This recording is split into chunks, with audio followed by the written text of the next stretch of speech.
Hi, I'm Savannah Harley, and my project was, is breakfast the most important meal of the day?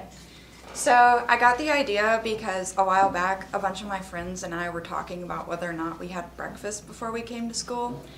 And most of them don't, and I don't understand how people do that because I would be in a really bad mood the entire day. But then I started thinking, if I feel worse when I don't have breakfast before school, does it actually impact how you perform at school? So my question was, does whether or not a student eats breakfast, does that affect their GPA in school? And I used unweighted just because looking across the board, it's just going to be easier to determine like the effect because so many different schools have different ways that they weight their GPAs.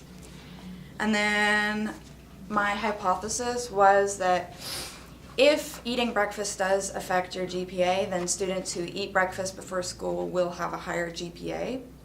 And all I did was I created a survey, and it had several pretty easy to answer questions. I had students give me their unweighted GPA, and then whether or not they normally ate breakfast, and then I had 3 types of breakfast to choose from, like which you normally did.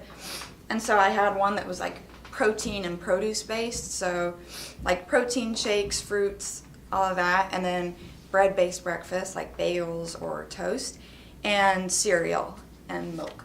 And then what I found was that 29% of students at senior skip breakfast and 71% of them eat breakfast.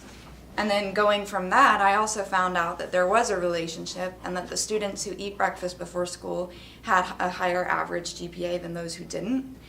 And the kids that eat breakfast had an average GPA of 3.66, whereas the kids who didn't had an average of 3.33. And so then I figured out that looking even more into the specifics of that, the type of breakfast you eat even has an effect. So protein breakfast and bread was pretty close. Protein was at 3.61 average, and bread-based was 3.60. But then kids who eat cereal had an average GPA of 3.50. So even though that's better than not eating breakfast, my guess for that was that the other 2 options have more nutrients to get through your day, whereas a lot of cereals are very sugary and don't have a lot of nutrients to keep your energy up. And then finally I found out that 39% of females skip breakfast and 33% of males skip breakfast. But the females who skip breakfast have better grades than the males who skip breakfast. And I thought that maybe that was because society teaches girls that that's normal. And then finally, a real world use that I could have for this was, it's just important to know that eating breakfast is the most important meal of the day.